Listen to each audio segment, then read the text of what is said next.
Haleluya, Yesu nashimwe bene data. Numunezero mwinshi cyane ntangere muri aka kanya twongeye gutazira no gukenguruka. Imana yongeye kutugirira neza. Yesu ashimwe cyane bene data, nshuti z'umusaraba. Uyu munsi twongeye gushima Imana, turashitse ku itariki ya 30 z'ukwezi kw'icenda. Ukwezi kurasozerewe, amasengesho twatanguye guhera ku itariki 1. Uno munsi twongeye gushika ku munsi w'itariki ya 30, kandi turanezerejwe nuko abari ku mugabane wa Afrika muriko murinjira mu itariki 1, muriko murasozera. Natwe uno munsi dutanguye itariki igira 30. Uno munsi rero n'umunsi wo gusozera. Rero ku bantu bamaze kwinjira mu itariki 1 y'ukwezi kw'icumi, Imana ibahezagire mwese, Yesu abagirire neza. Ndagira ngo nongere kubibutsa yuko iyo umuntu atanguye igikorwa aragisozera, kandi uko gusozera bisobanurwa ngo no mu bwami bwo mwijuru uzosozera. Ariko iyo uciriye hagati bisobanurwa ngo urasezerana ariko ntushitsa. Nico gituma rero dusenga Imana kugira ngo iyo dusezeranye dushitse. Ndagira ngo mbabwire ko turi mu bihe bigaragara nka wa mugani w'inkumi 10.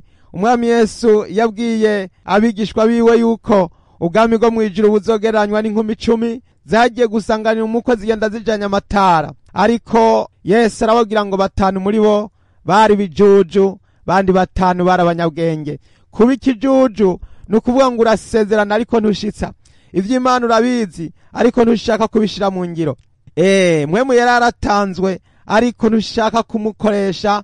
Yesu yarakugiriye neza, arakubabarira ibyaha byawe, ariko urangije uca utangura gufata itara wahawe ukaryugara, ukarizibira, ukarishira munsi y'urutara. Kandi Yesu yaravuze ati ntawodomeka itara ngo baryubike ku gisimbo, kandi ngo igisagara cubatswe ku mpinga y'umusozi ntigishobora guhishwa.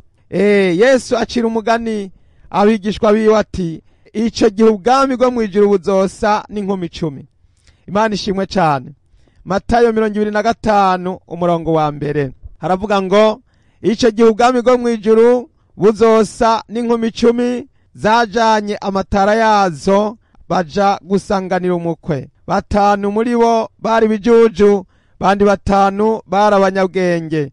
Kuko vya bijuju mu kujana amatara yavyo bitajananye n'amavuta, ariko abanyabwenge bo bajananye n'amavuta mu macupa yabo hamwe n'amatara yabo. Yesu ashimwe cyane. Abanyabwenge bagenda biteguye, bagenda bafise amatara yuzuye amavuta. Mwene data, mbega amatara yawe arimo amavuta? Mbega ayo matara yawe arimo araka? Mbega ayo mavuta yawe urabona ko yuzuye? Ukeneye gusenga kugira ngo ukomeze wuzuze. Kandi umuntu wese ahora yiyeza buri gitondo, buri munsi, buri saha. Imana ishimwe cyane kugira ngo amatara arushizeho kwaka. Haleluya. Umurongo wa 5 uravuga ngo umukwe agitebaganye bose barahunyiza barasinzira. Imana ishimwe cyane ngo umukwe agitevye bose barahunyiza barasinzira. Uyu munsi gusinzira nuko usanga abantu bataye Imana, bahevye Imana, batagisenga, batacitayeho ico mpwemu yera avuga, batagishaka kuyoborwa na mpwemu yera, batagishaka gukoreshwa na mpwemu, basigaye bakoreshwa n'irari ryabo n'ivyipfuzo vyabo. Ariko ndabwira abantu bihanganye, mwese mukomeze muramirize, kuko Yesu agiye kugororera abihanganye, abanesheje, abamukoreye, abemeye gukomera bakamugumako, bakaramiriza. Haleluya. Umurongo wa 6 ngo mu gice guhumvikana urwamo ngo nguyu umukwe nimusohoke mumusanganire. Buno za nkumi zose zirazanzamuka zitunganya amatara yazo, za nkumi zose zirazanzamuka. Nukuvuga ngo Yesu niyagera kugaruka, abamukoreye n'abatamukoreye bose bazipfuza kuragwa ubwami bwo mwijuru. Abantu bose baripfuza kuzoja mwijuru, ariko mwijuru ntihajayo abatahakoreye. Ijuru ntirija mu utarikoreye. Gukorera ijuru n'ugukizwa, n'ukwihana icaha, n'ukwemera ukameneka, ugasezera isi n'ivyayo, ukavuga tewe hasi urabeho n'agasaga urabeho. Ngo mu gice guhumvikana urwamo ngo nimusohoke. Ndagira ngo natwe twongere gusemerera kugira ngo umuntu wese aho arasemerere, abwira akarere, abwira abantu, abwira isi yose ati nimusohoke, nimusohoke, nimusohoke musanganire, kuko isi irimwo irabona ibyo Imana yavuze, ibyo Bibiliya yavuze birimwo birasohora. Isi irimwo irakira uyu muburo, inzamba irimwo iravuga, irimwo irasemerera. Ibimenyetso birimwo birabigaragaza yuko Yesu agiraze. Ibimenyetso birimwo biravuga, ibimenyetso biravuga. Ubwira kabiri buravuga hirya no hino, intambara zimwe ziravuza inzamba hirya no hino, amapfa arimwo aravuza inzamba, kunyiganyiga kw'isi birimwo biravuza inzamba, ugusubira inyuma kurimwo kuravuza inzamba, umuzo wa Antikristo urimwo uravuza inzamba. Akarorero nuko ubu barimwo barashinga amategeko yuko umuntu atazokwakira zirya nimero zo kutagira icyo umuntu agura yemera canke ico ashora adafise izo nimero, kuwo muntu atazokwemererwa. Ibihugu vya Buraya byose birimwo biratora iryo tegeko, n'igihugu cari gisigaye n'Ubwongereza n'Ubusuwisi bwari busigaye nabo nyene barimwo baratora, bamaze gutora, bahejeje, batoye itegeko barishinze. Ivyo n'ibihugu vyari bisigaye, ariko ibindi bihugu byose byo muri Europe baza baramaze kubishinga no kubisinyira yuko hasigaye gusa ko babishira mu ngiro, ko ata muntu azokwemererwa kushora canke kugura adafise identite numerique. Izo nimero bazozishira mu muntu, hanyuma rero ugende mu isoko atamahera wirigura janye, atamahera wirigura twara, ariko uzogenda gusa ubereka, hanyuma bagahita bakwemerera rero kurangurirwa amaserivise. Ngo mu gicugu humvikana urwamu ngo nimusohoke, nimusohoke mumusanganire. Imana idutabara. Oh, haleluya. Umurongo w'umunani, vya bijuju bibwira abanyabwenge biti nimuduhese ku mavuta yanyu, kuko amatara yacu ariko arazima. Ariko abanyabwenge barabishura bati kumbure ntiyodukwira twese ibyiza, nimuje kubadandaza mwigurire. Oh, haleluya. Hariho abantu bazobona hageze, baca batangura rero kuvuga ati nimunyemerere, nimumbwire nanje ntangure kugira ibikorwa nkora, ntangure gusenga, ntangure kuvuga ubutumwa, ntangure kuririmba, ntangure gukora imirimo, ntangure gukizwa. Ariko igihe kizoba carangiye, abantu benshi bazotangura kubwira Yesu bati rero twemerere ubu tugira ngo dukore vya bindi. Ariko mwene data, ndagira ngire ko ari iyi saha yo kubikora hakiri kare. Kora ibikorwa, emera kwitanga, emera kwiyegurira Imana, emera gusenga, emera gukorera Yesu, emera kuvuga ubutumwa, emera gushingira intahe Yesu, emera kuramiriza. Iyi saha bicitwa uyu munsi, kuko hagiye kugera igihe ubutumwa bwiza bugere ku nsozero. Kuko ubwo bamaze kubaga yanka imwe itukura, imwe Abisirayeli ibemerera kugira ngo bubake urusengero, bayibaze ku itariki imwe y'ukwezi kw'indwi, niho babaze iyo nka, kandi baramaze gushinga n'abaherezi. Ubu ku isi hariho umuherezi, ubu ku isi baramaze kubaga inka muzi yuko Yesu yamaze kudupfira ku musaraba. Ariko noneho abayuda baramaze kugarukana ya mategeko na vya bindi byose, no kuvuga ngo ca cumweru kigira 70 baringo baracugururira ngo gitangure.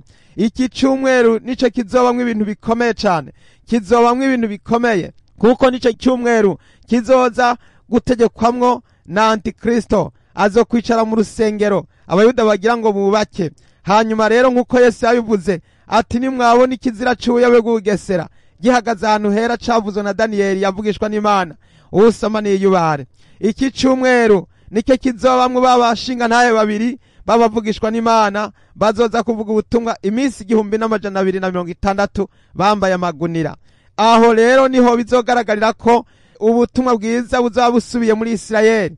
Ico gihe abanyamahanga ntibazaba bagifise ikindi bavuga birata, kuko ubutumwa bwiza buzaba bwarasubiye muri Isirayeli, nkuko intumwa Paulo yabivuze mu Baroma 11. Paulo yarasobanuye ico gihe, aravuga yuko ico gihe ari gihe cyuko abanyamahanga bazoba baramaze kuzurizwa igitigiri cabo caramaze gukwira. Ico gihe umwami Yesu azoca yugarura urugi. Abaroma 11:25 haratubwira ngo bene data, singomba ko muyoberwa iribanga, mwoye kwiyita abanyabwenge, n'iryuko habayeho gukomantaza imitima y'Abisirayeli ariko si bose gushitsaho igitigiri gikwiye c'abanyamahanga kizokwinjirira mw'ishengero. Imana ishimwe cane, Imana ihabwa icubahiro cane.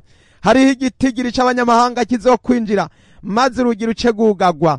Yesu azoca avuga ati ubu rero ishengero nirizamugwe kuko igitigiri kirakwiye. Data Imana azovuga ati harageze kuko igitigiri narondera kirahagije. Mbega urimwo muri ico gitigiri? Mbega ico gitigiri wumva urimwo? Nimba utarimwo ubwo ntuzohava muri ba bakobwa batanu, ba bakobwa bamwe b'ibijuju, bamwe babwirwa kwitegura toya ati sigaho haracariho akanya, bagakomeza bisinzirira, bagakomeza bibera mu vyisi binezererewe ataco binona. Ariko harageze igihe igitigiri kiruzura, kuko igituma Imana yashinze iki gitigiri, hariho igitigiri Imana yatoranije, yashinze, yategetse ko kigomba kubaho kugira ngo abanyamahanga bakizwe. Igituma Imana yashizeho ico gitigiri ni ukugira ngo Imana igirire ubuntu abanyamahanga, ariko ubu buntu hazogera igihe, hagere igihe busozera burangire. Nivyo Yesu yarimwo arasobanura ati abo bakobwa batanu b'ibijuju bazogaruka nabo baze kuvuga ngo mupfasoni, mupfasoni n'utwugururire, mupfasoni, mupfasoni n'utwugururire. Imana idutabare. Umurongo w'icumi, Matayo 25 umurongo w'icumi haravuga ngo bakigiye kugura umukwe arashika, abiteguye binjirana nawe mu bukwe, urugi rurugagwa. Mu nyuma za nkumi zindi nazo ziraza ziti mupfasoni, mupfasoni n'utwugururire. Za nkumi zitanu z'ibijuju b'abanyabwenge bazaba baramaze kwinjizwa, ariko bano batanu b'ibijuju bazoza mu nyuma. Iki gihe ni ca gihe abanyamahanga bazaba baramaze kuzurizwa igitigiri, abemeye kwihana mbere, abemeye gukizwa mbere, abemeye gukorera Yesu mbere bazokwinjizwa. Ariko bamwe bazoshaka kwihana nyuma, bazoshaka gukizwa nyuma, bazoza kudodora bashaka kwihana bitagishoboka. Ariko Yesu azobabwira ati simbazi kuko igitigiri caruzuye. Imana idutabare. Igitigiri kigiye kuzura, kigiye kuzura. Gira n'ingoga, gira n'ingoga, gira n'ingoga. Nico gituma dukwiriye gusenga tugasaba Imana kugira ngo idutabare, itugirire neza. Imana itubabarire ibyaha byacu, ihane rero icaha cawe bigishoboka, atura ibyaha vyawe wakoze, niwemere kwemangira umwami Yesu maze wihane, wature icaha n'akaha. Ewe mwene data, niwumve uyu mugani Yesu yasobanuye. Umurongo wa 12 Yesu arabishura ngo, nawe arabishura ati ndababwira ukuri simbazi, nuko mwame mugavye kuko mutazi umunsi canke isaha. Ntawuzi umunsi n'isaha, ntawuzi itariki, ntawuzi ukwezi.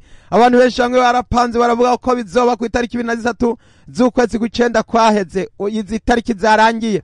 Ariko barabonye neza yuko babeshe, kuko iri banga n'Imana irizi, n'Imana ifise iyi tariki. Nk'uko Imana arizi urutonde rw'iki gitigiri, kandi niyizi n'igihe izokugarira, niyizi igihe izovuga ati byose birarangiye karabaye. Nico gituma ntawuzi umunsi, ntawuzi itariki, ntawuzi ukwezi, ntawuzi umwaka, ntawuzi isaha, ariko Imana yo ibizi. Mwene data ca bugufi wihane, upfukame munsi ya Yesu. Yesu akugirire neza. None reka dufate umwanya wo gusenga, dusengera abasinziriye bikangure, dusengera abari mu isi bataramenya aho isi igeze, bataramenya ko ibihe biriko birarangira.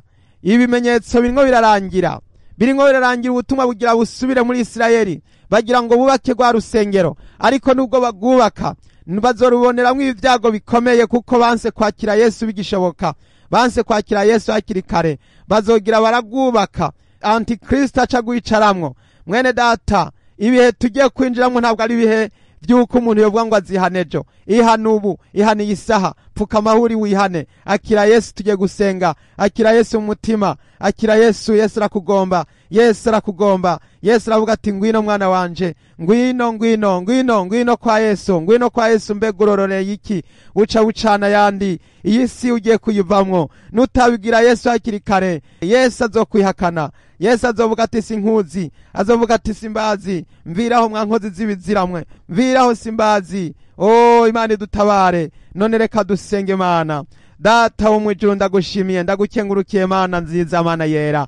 Urakoze wongeye kutugirira neza, urakoze mwami wongeye kudushikana kuri uno munsi mwiza, uno munsi mwiza w'amasengesho twongeye kugirirwa ubuntu n'Imana, kuko mwami aya masengesho turimwo n'amasengesho yo gusenga buri munsi tugasenga tutarambirwa, tugasenga n'umutima uhuye, tugasenga tudahumeka, tugasenga atakwidoga, atakwidodomba, atakwiganyira, atakwihebura, kuko byose warabirangije, intambara warazisozereye, urugamba warurangije ku musaraba Igorogota. None ndagushimiye Mana, amaraso yawe mwama mboneke ko wongere kumparira ibyaha byanje byose n'icaha n'akaha n'ibisa navyo, kugira ngo mwami nakire ubugingo budashira bonerwa muri Kristo Yesu umwami wacu. Ndasengera abera abana b'Imana, ishengero ry'Imana wa Kristo bose. Mwami ndagushimira ku bantu bose mwami bamaranye natwe iki gihe cyose c'amasengesho, mwami wabanye nabo wabagiriye neza. Ndagushimira abadusengeye, ndashinyira mwami Imana nziza yo mwijuru, ndasengera mwami wacu Yesu umunyanazareti wera wo mwijuru. Ndagushimira abadusengeye, mwene data Sindimwo Gasupari yafashe ibihe vyiza byinshi asenga, adusengera, adusabira kuramiriza. Umuhezagira umugirire neza, umuhezagira umuhimbaraga umuhinkomezi, umugire neza, umubera inyishu n'ibisubizo. Mwami w'icubahiro, umuhezagire no mu rugo no mubiwe, umuhezagire ku mutima no ku mubiri, umuhe gukomeza gukorera no kwemangira, umukomereze mwama amaboko, umuzigamire mu rukundo rwawe. Mwemu yarakomeze gufururwa no kwaka no gucanirwa, acanirwe mu mutima no mu bugingo bwiwe mwami, kandi azagira iherezo ryiza. Ndamwipfurije kuzoragwa ubwami bwo mwijuru mwami Yesu, amazina yiwe abonekane mu gitabo cy'ubugingo.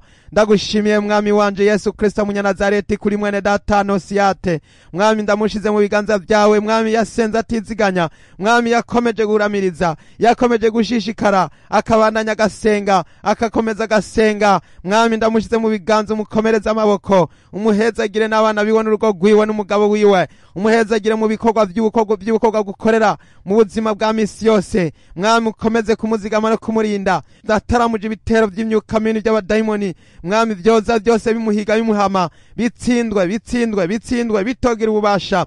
Ndasengera umuryango wiwe wose ubakomeze mwami data, ndasengera mwami Yesu data ubugingo bwiwe, kandi mwami Imana nziza abamwumva bose baze bakomeze guhezagirwa mwami, abo yasengeye bongere guhabwa ibisubizo, kandi abayabwiye ubutumwa bongere kwihana muri famiye, mu muryango, abantu bose yahanuye, abantu bose yabwirije, abantu bose yigishije, abariko arabwira ubutumwa hose, ahantu hose aho wagiye umutuma aho murungika, ndasenze mu izina rya Yesu kugira ngo umukomereze amaboko Yesu, kandi uzumuherezo ryiza, kandi amazina yiwe abonekane mu gitabo cyawe cy'ubugingo ca mwagazi w'intama yatanze kukimaze uhereye kuremwa kw'isi. Urakoze Mana yo mwijuru. Ndasenge mwene data mwami Janete, Yesu muzigamire mu rukundo rwawe, ukomeze kumurinda mwami, ibitero byose n'intambara n'ibigeragezo byose bimwe biramuza ko bitsindwe, byose bitagira ububasha, byose bihagarikwe bifutwe mwami, mubera intsinzi guhera mu rutware ugeza mu bworo bw'ikirenge, umubera intsinzi mwama ajyama,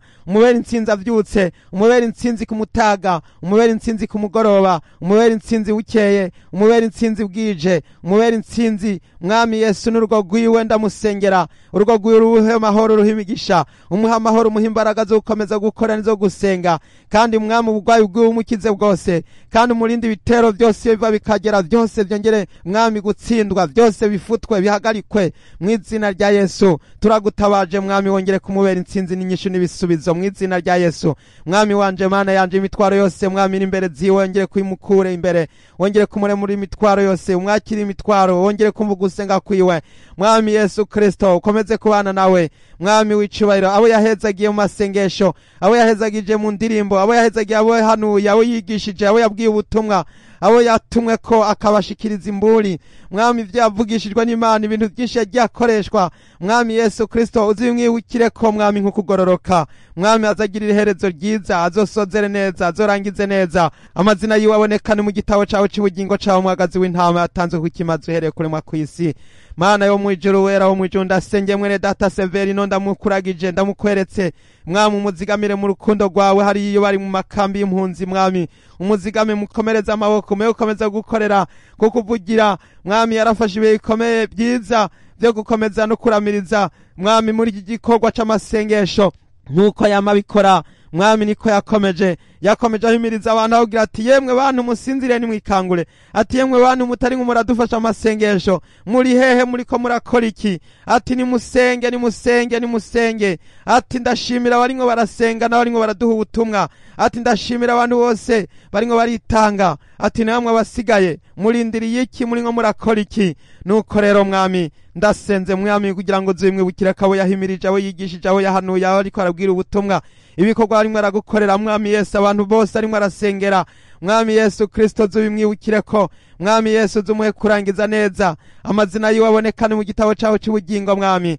amaraso ya Yesu Kristo amuboneke ko n'umuryango wiwe, madame we n'abana bose ukomeze kubagenderera kubazigamana kubagira neza mwami Yesu, wongere kubana nabo mu makambi y'impunzi, wongere kubarinda mwami, ibitero bimwe biraza ubitsindwa mu izina rya Yesu mwami Yesu Kristo wa Nazareti. Ibihe barimwo bidasanzwe by'amakambi byo kugira ngo inkambi zugagwe mwami Yesu uramutabara uramubera inyishu mwami, urazobana nawe, urazomurinda hamwe n'abandi bose, urazomuzigama hamwe n'abakwizera bose mwami, bari kumwe bose makambi y'impunzi muri Tanzania, mu Bugande na Kivale, mwene data Deo ariyo uramuziga muramurinda nabo bari kumwe bose mwami, bana nzima bakomeze gusenga ntibarambigwe, bakomeze mwami gukomeza kuguma mu nshingano zawe, abari mu makambi y'impunzi hirya no hino munsi y'izuba mwami w'icubahiro saho gusa, impunzi ziko ziraba nyinshi, baringo baravuga ibitigiri byinshi cyane mu karere k'uburasirazuba bwo hagati mwami, turasengeye abantu bari impunzi bariko barahunga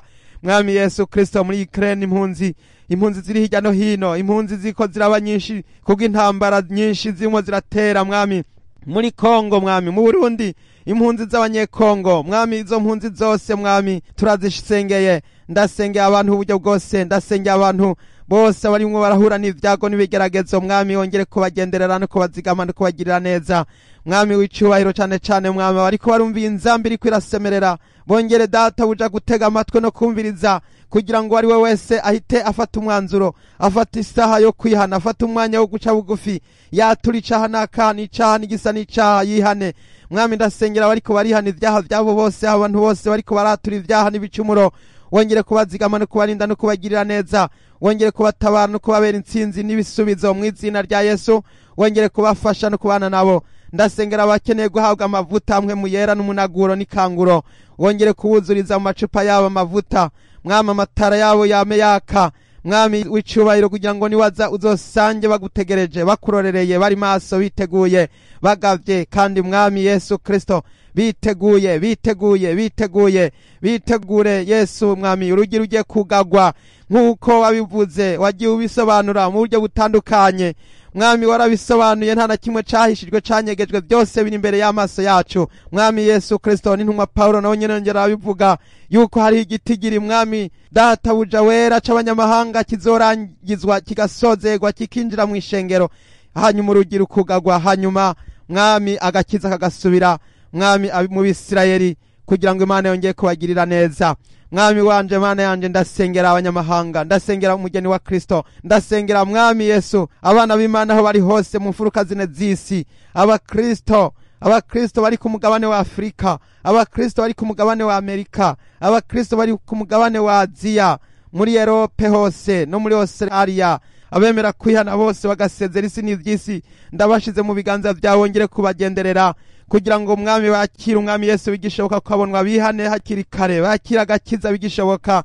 bongere guhindukira, bongere gukizwa, bongere gukorera, bongere kwakira bigishoboka.